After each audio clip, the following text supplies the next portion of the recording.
Bonjour à toutes et à tous, bienvenue. Merci de me rejoindre pour cette conférence qui devait normalement avoir lieu en live.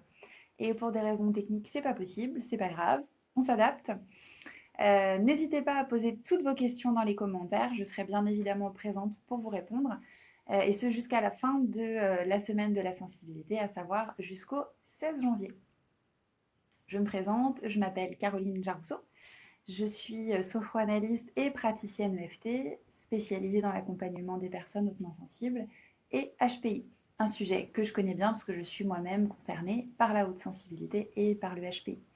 Alors aujourd'hui, on va s'intéresser à la haute sensibilité. Je vais vous parler de mes pratiques de la sophroanalyse et de l'EFT.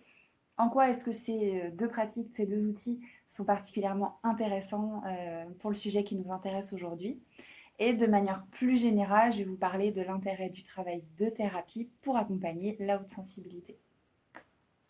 Alors, pour commencer, je vais définir ce qu'est la sophroanalyse et l'EFT. Il y en a peut-être parmi vous qui connaissent, d'autres qui ne connaissent pas ces deux outils. La sophroanalyse, pour commencer, eh bien, c'est le lien entre des méthodes d'analyse classiques avec les méthodes de la sophrologie pour avoir une approche qui n'est pas uniquement intellectuelle, rester avec son histoire dans sa tête, mais aussi qui intègre le corps et le cœur pour relier ces trois éléments, tête, corps, cœur. Et donc, on a une approche qui utilise énormément les méthodes de visualisation pour aller un peu plus loin dans le travail quand c'est nécessaire. L'EFT, maintenant, ça veut dire Emotional Freedom Technique. C'est une technique de libération des émotions qui fonctionne par tapotement sur des points d'acupuncture. Et avec ces tapotements, on vient activer le système nerveux parasympathique.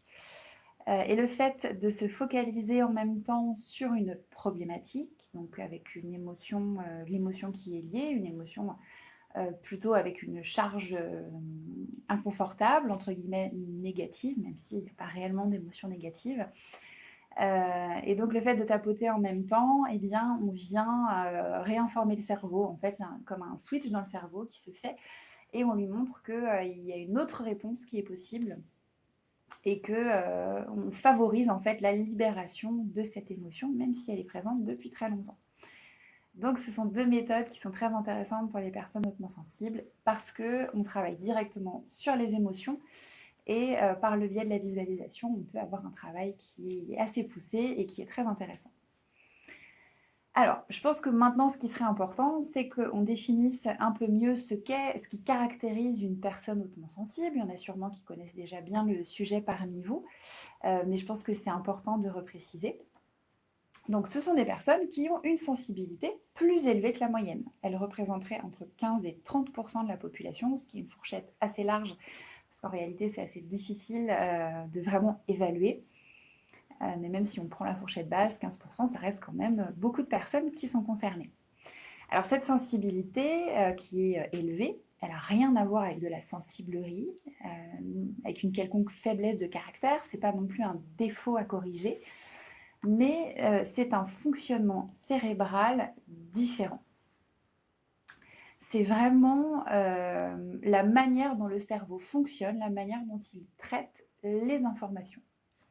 Alors, puisque ça vient du cerveau, qu'est-ce qui se passe dans le cerveau d'une personne hautement sensible? Eh bien, globalement, il capte plus d'informations que les personnes qui ne sont pas hautement sensibles et il est fort probable qu'en plus de ça, il ait un peu du mal à faire le tri. Donc, plus d'informations et une difficulté à les trier. Et ça provoque deux choses. La première, c'est de l'hyperesthésie. L'hyperesthésie, c'est une plus grande réactivité aux stimuli sensoriels. Donc, ce n'est pas forcément des sens qui marchent mieux. Moi, je suis hautement sensible, j'ai besoin de lunettes, par exemple. Par contre, ça va être une réactivité plus importante aux informations sensorielles qui arrivent au cerveau.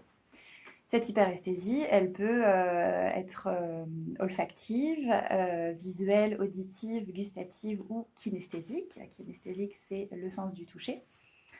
On peut avoir une ou plusieurs hyperesthésies ou tout un petit peu en même temps. On peut être sensible de tous les sens, mais souvent il y en a quand même une, deux, voire trois qui sont plus présentes et qui peuvent être un peu plus gênantes pour la personne.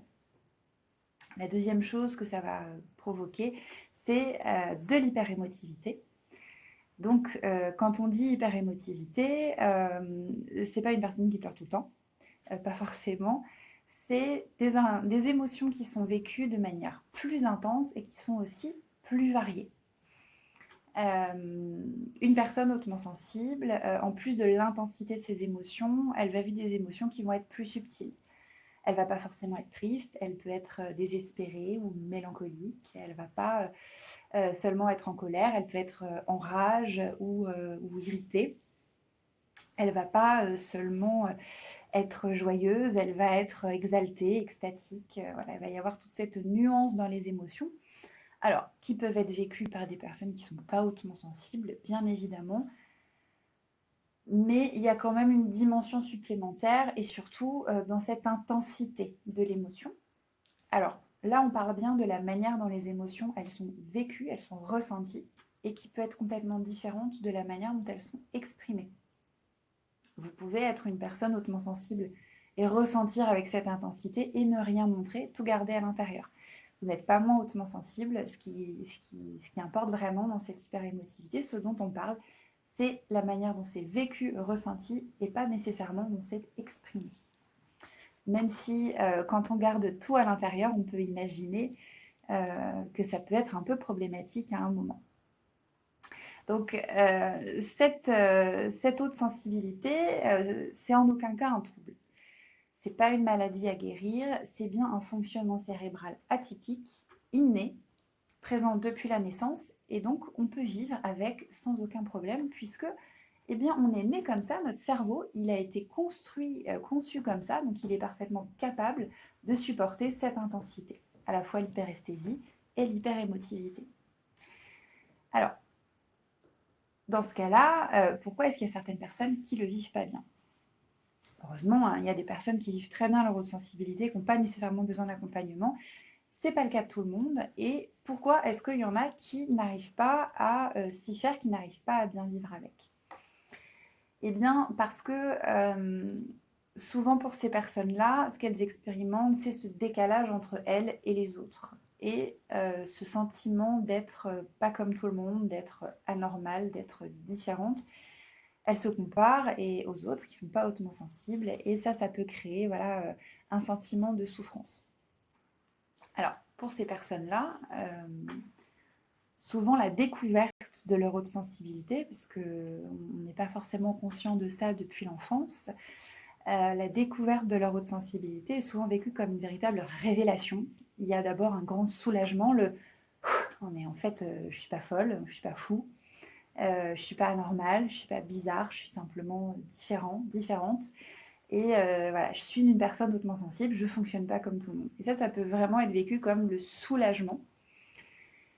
Mais passé le soulagement, il peut y avoir quand même une espèce d'interrogation de se dire bon bah ok, je suis hautement sensible, mais du coup j'en fais quoi? Et en plus de cette interrogation peut persister une vision négative de la sensibilité, voire carrément un rejet.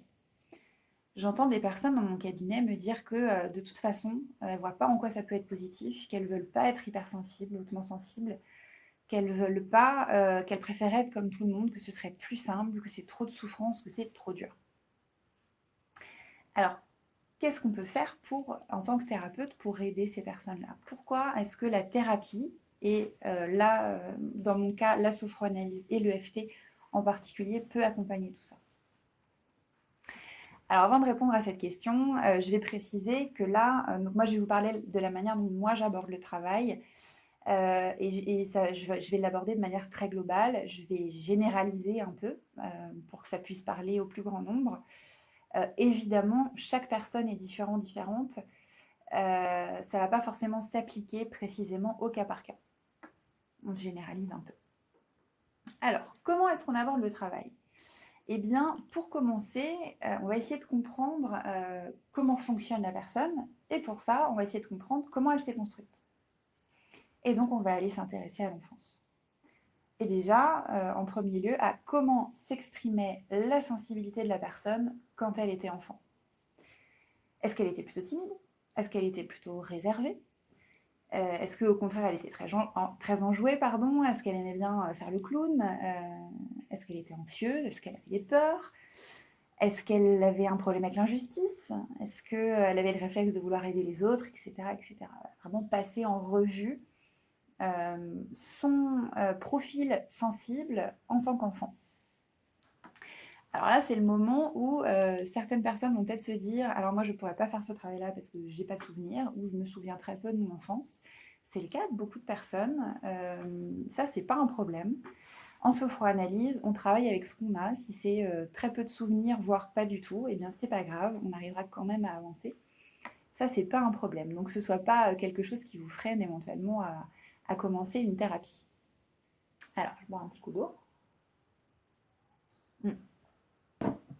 Donc qu'il y ait beaucoup de souvenirs ou pas, quand on commence à fouiller dans l'enfance, on découvre souvent qu'il y a un sentiment de décalage vis-à-vis des autres qui s'est installé très tôt.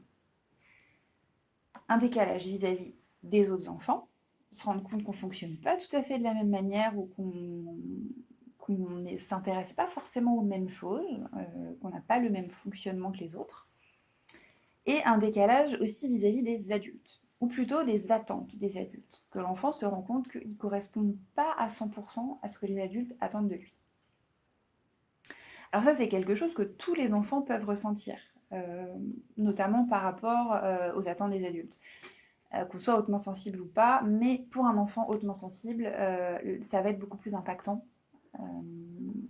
Il va le percevoir de manière beaucoup plus intense.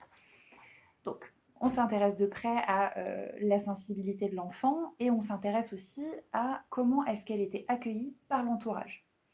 L'entourage, c'est la famille, les parents, les frères, les sœurs, les grands-parents, éventuellement les oncles et tantes. Et c'est l'école. L'école joue un rôle très important dans le développement de l'enfant et dans la manière dont il va se construire. Ce qu'on va essayer de découvrir avec ce travail-là, c'est comment le sentiment de décalage que vit la personne adulte s'est créé. C'est pour ça qu'on retourne dans l'enfance. On va essayer de comprendre avec quelles informations l'enfant il a construit son rapport à lui-même et son rapport à sa sensibilité. Parce que bien souvent, la manière dont l'adulte percevait ou les adultes perçoivent leur haute sensibilité correspond à la manière dont elle était perçue par son entourage quand il ou elle était enfant. Je précise que on ne parle de la haute sensibilité que depuis quelques années. Moi, j'accompagne des adultes uniquement. Et donc, les personnes que je reçois dans mon cabinet sont des personnes qui sont issues d'époques où on n'en parlait pas, parce qu'on ne connaissait pas le sujet, on n'avait pas les outils pour l'aborder. Donc, c'était beaucoup plus difficile pour les familles et aussi pour les enseignants de bien accueillir ces enfants-là. On n'avait pas l'idée que que cette sensibilité pouvait venir d'un fonctionnement du cerveau. On pensait assez facilement que c'était un trait de personnalité ou une faiblesse de caractère et que donc l'enfant pouvait s'endurcir. Et ça, c'était pas nécessairement de la malveillance ou de la négligence, c'était une méconnaissance de ce fonctionnement. Mais malheureusement, beaucoup d'entre nous ont pâti de ça et on n'a pas été accompagnés de la manière dont on aurait besoin. Fort heureusement, ça change un petit peu aujourd'hui, doucement mais sûrement. On espère que pour les générations qui arrivent, ce sera différent. Au-delà de cette méconnaissance, il y a aussi le fait que notre société, depuis longtemps déjà, elle a tendance à percevoir la sensibilité, l'émotionnel, comme quelque chose d'indésirable, quelque chose à supprimer et non pas comme une richesse à accueillir. Et ça favorise aussi de cette méconnaissance des fonctionnements hautement sensibles. Donc pour en revenir à l'enfant, aux informations qu'il va percevoir sur sa sensibilité. Ces informations, elles peuvent être explicites ou implicites, parce que l'enfant hautement sensible, il va vraiment percevoir aussi les non-dits assez facilement. Et donc, s'il comprend que son entourage trouve qu'il est trop sensible, arrête de pleurer, c'est pas ta chochotte, il faut que tu t'endurcisses, hein. Pleurer, c'est pour les faibles. Oh, mais tu vas quand même pas pleurer pour si peu. Ou s'il perçoit, si ça c'est pas dit clairement, mais qu'il perçoit que l'adulte ou est plutôt gêné par le fait qu'il ait tendance à pleurer, ou les autres enfants le trouvent un peu bizarre, se moquent de lui. Ça, c'est des informations qu'il va emmagasiner, hein. Euh, Pareil, un enfant dont on va dire qu'il est difficile parce qu'il fait des colères, qu'il est susceptible, qu'il s'énerve facilement, qu'il prend tout mal. Un enfant à qui on va faire comprendre que il est pénible parce que il mange pas bien à table, que peut-être il est gêné par certains aliments, par certaines textures, et ça l'adulte va pas forcément le comprendre, il va vouloir le forcer à manger. Euh, Ça peut aussi être percevoir que il fait trop de bruit. Voilà, un enfant qui va être un peu exubérant, qui va aimer faire le clown, qui va être assez joyeux, et bien peut-être qu'à certains moments, papa, maman vont être un peu fatigués, et ce qui peut être normal, ce qui peut se comprendre, mais l'enfant peut percevoir cette information que bon, il faut un peu baisser cette intensité et un peu garder tout ça à l'intérieur. Donc toutes ces informations-là, euh, sont des informations qui vont conditionner l'enfant à avoir un certain regard sur sa sensibilité, sur lui-même. Tout ça, c'est valable pour tout le monde. C'est valable pour tous les enfants, qu'on soit hautement sensible ou pas. La différence, c'est que pour un enfant hautement sensible, l'impact va être encore plus grand, parce que les émotions vont être plus intenses.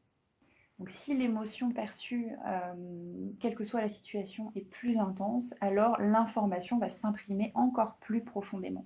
Je ne suis pas en train de dire que pour les personnes qui ne sont pas hautement sensibles, les blessures de l'enfance sont moins graves, que les choses un peu difficiles qu'elles ont vécues ne sont pas importantes. Pas du tout.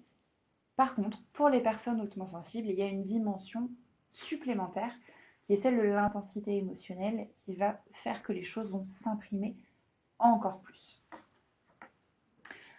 Donc cet enfant qui reçoit ces informations plutôt douloureuses sur lui-même, sur sa sensibilité, qui va sentir que c'est pas forcément souhaitable, que c'est pas forcément à 100% accepté par les autres, eh bien il va finir par développer des croyances bien solides sur la sensibilité, sur ce que c'est que d'être une personne sensible, être une personne hautement sensible.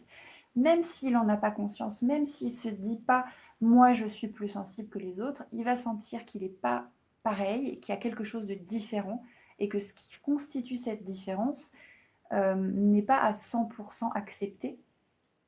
Et surtout, il va essayer de ressembler aux autres. Il va avoir besoin de se dire bon, je suis moi aussi comme les autres. Et donc, c'est ce qui peut amener à avoir ces croyances négatives sur cette sensibilité. Parce que pour cet enfant, pour tout le monde en général, hein, être accepté par les autres, c'est hyper important. C'est même vital en fait, de se sentir appartenir à un groupe, de se sentir aimé par les autres, de se sentir aimé et accepté par ses parents. Et donc, inconsciemment, et assez consciemment aussi parfois, eh bien, on va venir atténuer, supprimer certaines parties de nous-mêmes qu'on juge moins acceptables, qui ont l'air d'être moins acceptées et accueillies par les autres, que ce soit ses petits camarades à l'école, ses professeurs ou ses parents ou ses frères et sœurs. Et encore une fois, ça c'est valable pour tout le monde. On se construit tous plus ou moins de cette manière-là. Maintenant, pour les personnes hautement sensibles, je le répète, il y a cette dimension de l'intensité émotionnelle qui vient faire que les choses s'impriment encore plus profondément. Alors, s'il arrive, et je le précise, hein, je ne suis pas en train de dire que tout est de la faute des parents, parce que ce n'est pas le cas. Il y a des familles dans lesquelles ça se passe très bien, dans lesquelles les parents accueillent complètement la sensibilité de leur enfant. Et ce, même il y a 10, 20, 30 ans, hein, c'était déjà le cas, ça arrivait bien évidemment. Et dans ces cas-là, c'est souvent l'école hein, qui joue ce rôle-là, mais de manière générale, la société en général, avec cette vision véhiculée dans les non-dits, dans la conscience collective, et puis aussi dans la culture, hein, dans les films qu'on voit, la musique, la littérature, cette image de la sensibilité vécue comme quelque chose de plutôt négatif.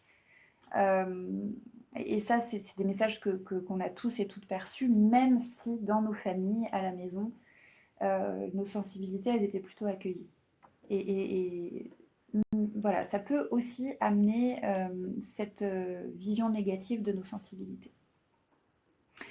Alors tout ça, ça va créer des croyances, ce qu'on appelle des croyances limitantes. Ça va créer des représentations qu'on amène avec soi à l'âge adulte. Comme je le disais un peu plus tôt, souvent, la manière dont on se perçoit, elle correspond à la manière dont notre entourage nous percevait quand on était enfant, ou la manière dont on pensait que les autres nous percevaient. Et c'est là que le travail d'analyse, le travail de thérapie en général, est très aidant. Parce que le but de ce travail, c'est d'aller prendre conscience de ces croyances et de ces représentations, de tous ces mécanismes-là. En comprenant d'où elles viennent, d'où ce travail sur l'enfance, et en cherchant à comprendre comment ces croyances sont limitantes dans le quotidien de la personne adulte. Par exemple, si vous avez la croyance consciente et inconsciente que pleurer, c'est faire acte de faiblesse. Je prends un exemple un peu bateau, mais assez général. Eh bien, il y a fort à parier que dans la manière dont vous allez vivre vos émotions, vous allez être amené à refouler un certain nombre de choses, notamment les émotions qui pourraient vous amener à pleurer. Et à un moment donné, si on garde tout à l'intérieur, il faut que ça ressorte quelque part et il y a fort à parier que ça va se transformer en somatisation. Que c'est le corps qui, tant bien que mal, va essayer de faire d'évacuer toutes ces émotions qui sont refoulées. Ah, ça peut être des problèmes de peau, hein, le psoriasis par exemple, l'eczéma, ça peut être des problèmes de migraine, ça peut vraiment s'exprimer de plein de manières différentes. Et donc, cette somatisation peut amener une limite, parce qu'avec un corps qui n'est pas en pleine santé, dû à la somatisation, eh bien, il y a peut-être des choses qu'on ne pourra pas faire ou qu'on ne pourra pas vivre pleinement. D'où l'idée de croyance limitante. Vous avez une croyance qui induit un comportement qui amène à une limite. Et là, dans mon exemple, c'est une somatisation et un corps qui trinque. Et donc, c'est aussi pour ça que le travail de thérapie il est important, c'est pour vraiment permettre cette libération, de pouvoir se libérer de toutes ces limites qui sont, une fois arrivées à l'âge adulte, qui ne sont plus utiles.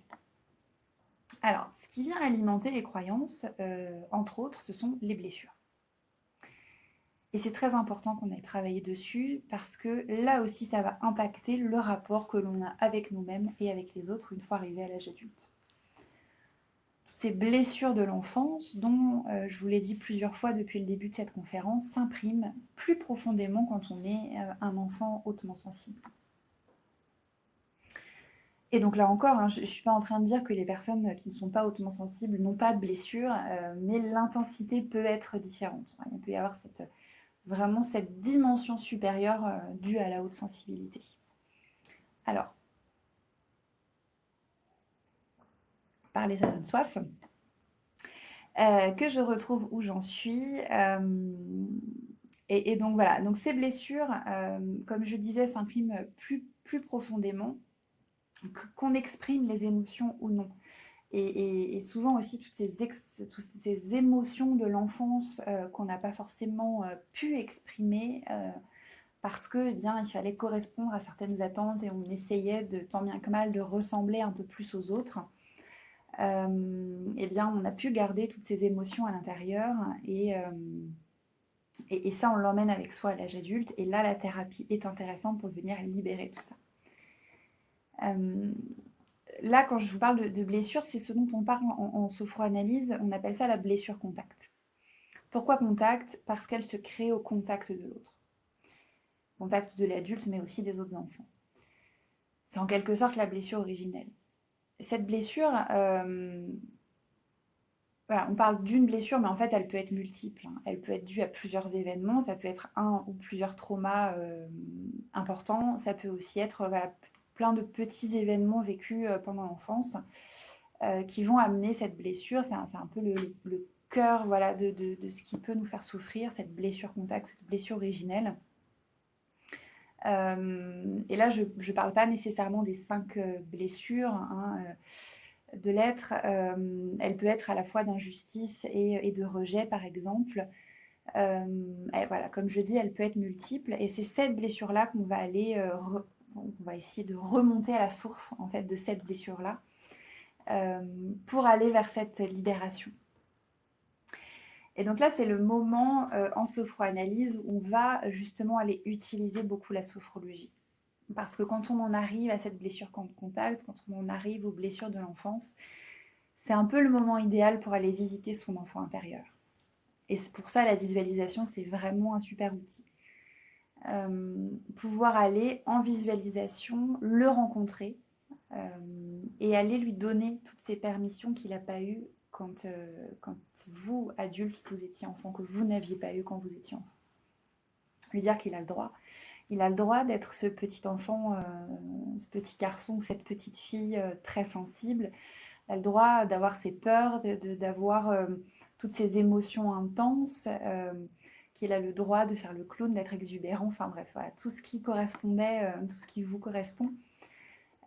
Et de pouvoir aller lui donner ses autorisations et lui dire que bah, c'est ok, il a le droit d'être lui-même. Et ça, c'est vraiment par voilà, le lien. On a fait tout ce travail d'analyse et là, on utilise la sophrologie pour pouvoir aller vers cette rencontre qui peut être vraiment très importante dans le travail avec l'enfant intérieur. Ça, c'est ce qu'on appelle des techniques de reparentage. C'est quand vous, adulte, vous devenez votre propre parent pour votre enfant intérieur et vous allez le rassurer, vous allez vous occuper de lui, vous allez l'autoriser à être pleinement et 100% lui-même. Et c'est en faisant ce travail pour votre enfant intérieur que ça vient aussi réinformer votre adulte et que vous pouvez aller vers cette libération des croyances limitantes et des blessures dont on parlait un peu plus tôt. Et ça, c'est un travail qui est vraiment très important pour les personnes hautement sensibles qui ont reçu dans l'enfance ce message douloureux de ne sois pas toi-même, ne sois pas cette personne sensible, ne sois pas aussi sensible. Ça, c'est le ne sois pas toi-même. Alors, on va aussi utiliser l'EFT, je ne vous en ai pas encore parlé, et là, notamment pour accompagner tout ce qui va être émotion. Parce que quand on parle des blessures de l'enfance, souvent, il y a les émotions qui remontent, qui vont avec. Surtout si, dans l'enfance, on n'a pas pu les exprimer autant qu'on aurait voulu, voire parfois carrément pas du tout. Parfois, vraiment pas du tout, on n'a pas l'espace pour exprimer ses émotions. Et donc, avec ce travail voilà, de tapotement, comme je vous l'ai expliqué au début de la conférence, on va vraiment venir libérer en profondeur les émotions qui peuvent être emmagasinées depuis longtemps. Et puis aussi, pour la personne adulte, ça va aider, parce que parfois, hein, ça peut être un peu lourd quand on fait ce travail-là, donc aider à ce que ce soit plus fluide, plus facile, et que surtout quand il y a des émotions qui sont très inconfortables, de ne pas forcément rester longtemps dedans, mais de pouvoir les aider à passer. Et justement, l'EFT, c'est très intéressant pour ça, parce que quand on a cette intensité des émotions, quand on est hautement sensible, avoir un outil qui aide à les traverser plus facilement, c'est vraiment un vrai soutien dans le travail de thérapie et aussi dans le quotidien. Alors, avec tout ce travail, on vise une prise de conscience qui est vraiment primordiale, qui est super importante, c'est que ce qui pose problème, c'est pas la haute sensibilité, c'est jamais la haute sensibilité, mais c'est le regard qu'on pose sur elle. Ce regard qui est dû aux croyances, qui est dû aux blessures, qui est dû aux représentations qu'on amène avec soi de l'enfance, c'est la manière dont on se compare à un autre mode de fonctionnement qui n'est pas le sien, un mode de fonctionnement moins sensible, dont on le valorise et qu'on essaye d'y ressembler. Eh bien, c'est ça qui pose problème. Elle est là la problématique, elle n'est pas dans le fait d'être hautement sensible. Ça, vous êtes né avec, votre cerveau il est capable de le gérer, il n'y a pas de problème. Donc voilà, c'est pas ça qui vous fait souffrir, c'est bien toutes les représentations et cette comparaison avec un mode de fonctionnement qui n'est pas le vôtre. Une chose que je répète souvent pendant mes accompagnements, c'est que la norme finalement, c'est la majorité. Si nous, personnes hautement sensibles, on était en majorité, ce serait probablement nous la norme. Et les personnes qui sont moins sensibles, ce sont ces personnes-là qui se sentiraient peut-être différentes et qui se trouveraient bien bizarres de ne pas avoir le même fonctionnement. Tout ça pour dire que c'est pas parce que les personnes non hautement sensibles sont plus nombreuses que leur fonctionnement est meilleur que le nôtre. Et notre fonctionnement à nous n'est pas non plus meilleur que le leur, il est simplement différent. D'ailleurs, dans son livre Hypersensible, se comprendre pour mieux s'accepter, Hélène Aron, qui est la pionnière dans le domaine de la haute sensibilité, explique quelque chose qui est très intéressant. C'est que les deux modes de fonctionnement sont nécessaires pour que notre société tourne bien et d'ailleurs pour la survie d'une espèce. Elle explique d'ailleurs qu'il y a la même proportion d'individus hautement sensibles et non hautement sensibles dans toutes les espèces animales. En fait, c'est nécessaire pour la pérennité d'une espèce. Que les individus qui sont hautement sensibles vont avoir cette capacité à percevoir le danger plus rapidement. Donc ça, c'est quand même super intéressant. Mais qu'il faut aussi qu'il y ait des individus qui soient moins sensibles parce qu'ils vont avoir moins peur et qu'ils vont pouvoir agir plus rapidement. Et donc les deux, en fait, se complètent et sont nécessaires pour pouvoir bien avancer et bien fonctionner et pour qu'une espèce puisse perdurer. Et là où c'est dommage, c'est que finalement notre société, elle a oublié la nécessité de cette richesse de fonctionnement, oublié que les deux étaient nécessaires et a fini par considérer que la haute sensibilité, mais en fait la sensibilité en général, était indésirable. Et ça, c'est vraiment dommage. Et là, on en arrive à un autre axe de travail qui est super important, au-delà de tout ce travail sur les croyances, sur l'enfant, sur tout ça, eh bien, il y a aussi une phase d'apprentissage qui est très importante. Parce que quand on a grandi dans la méconnaissance, voire la non-connaissance de sa haute sensibilité, qu'en plus on a perçu que c'était plutôt indésirable, qu'on a donc eu cette volonté consciente et inconsciente de la supprimer, eh bien, on n'a pas fait le travail d'apprentissage, d'apprendre à bien vivre avec son fonctionnement. En fait, toute notre énergie, elle est passée dans essayer de la supprimer et pas dans essayer de la comprendre et bien vivre avec.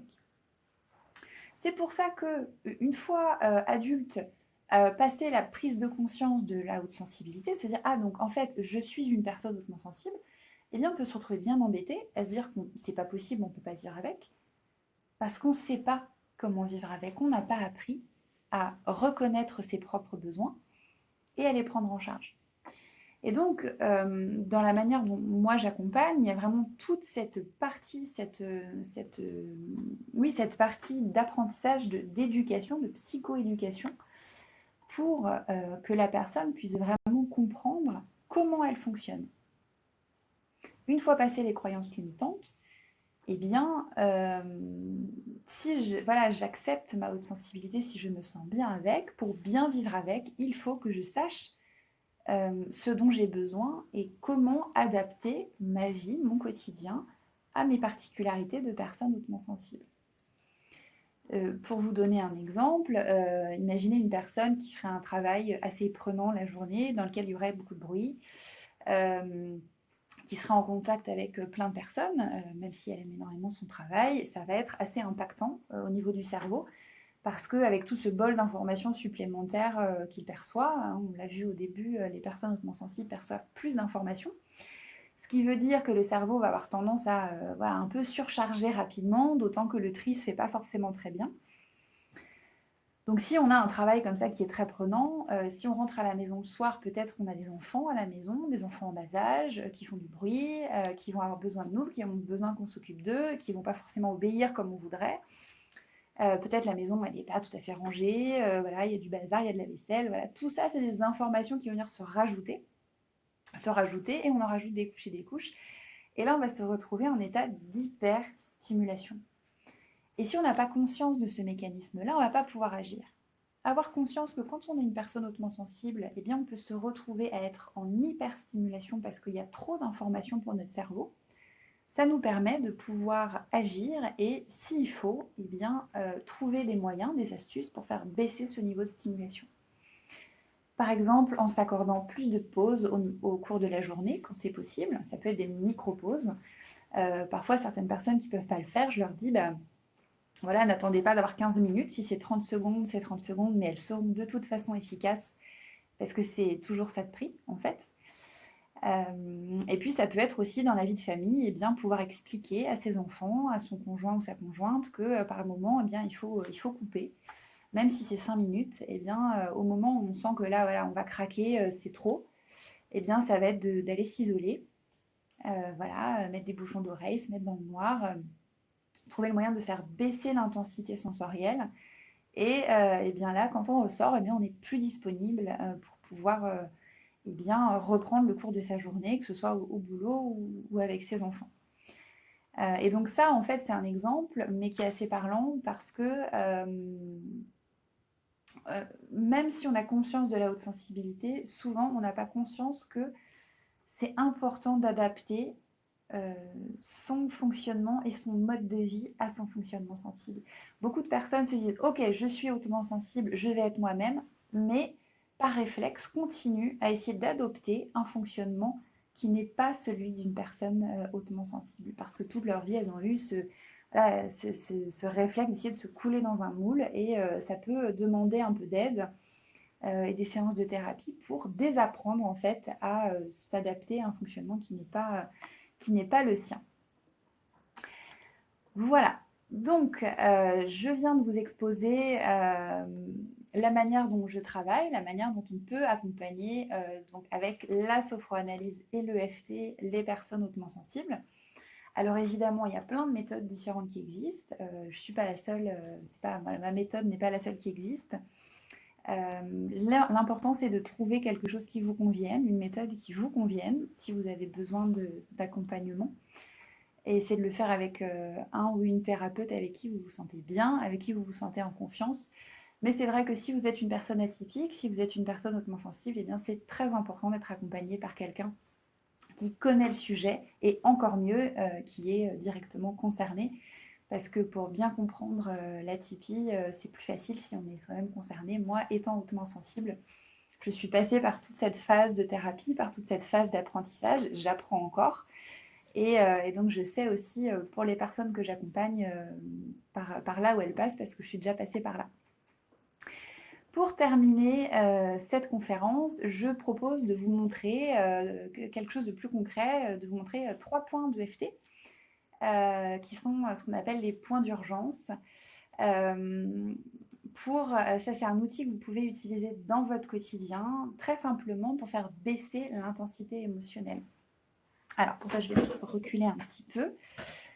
Donc, le premier point, ça va être au niveau des pommettes. Et donc, on va venir tapoter. Alors, avec 2 doigts, ça peut être avec plus, comme vous êtes à l'aise. Pas besoin de tapoter très fort, hein, n'allez pas vous faire mal. Donc, on vient tapoter sur ce premier point en essayant de bien respirer. Donc, je vous invite à le faire en même temps que moi si vous avez la possibilité. Donc, le deuxième point, ça va être au niveau, voilà, sous les clavicules. Donc là, vous voyez, vous avez votre sternum, et ça va vraiment être de chaque côté du sternum sous la clavicule. Et on vient tapoter à cet endroit-là. Alors, pour être sûr de toucher le point, on peut tapoter voilà, avec tout le bout des doigts. Et on respire bien. Et puis, le dernier point, le troisième, donc ça va être sur les côtés. Donc, on vient tapoter avec le côté de la main. Donc, vraiment à l'endroit où arrive le soutien-gorge pour les personnes qui en portent. Petite variante, si vous êtes en extérieur et que vous n'avez pas envie de faire la poule devant tout le monde, vous pouvez croiser les bras et tapoter, donc me lever un petit peu, avec le côté des mains. Les deux sont possibles. Personnellement, je préfère faire la poule, je trouve ça plus efficace. Et on recommence ça au moins 3 fois. Après, ça peut être autant de fois que nécessaire, hein, il n'y a pas de contre-indication. La seule contre-indication, si quand même, c'est pour les femmes enceintes. Il vaut mieux éviter de tapoter quand on est enceinte. Mais sinon, c'est sans modération, il n'y a aucun problème. Et vous pouvez le faire 10, 15, 20 fois si nécessaire, jusqu'à temps que ça se calme.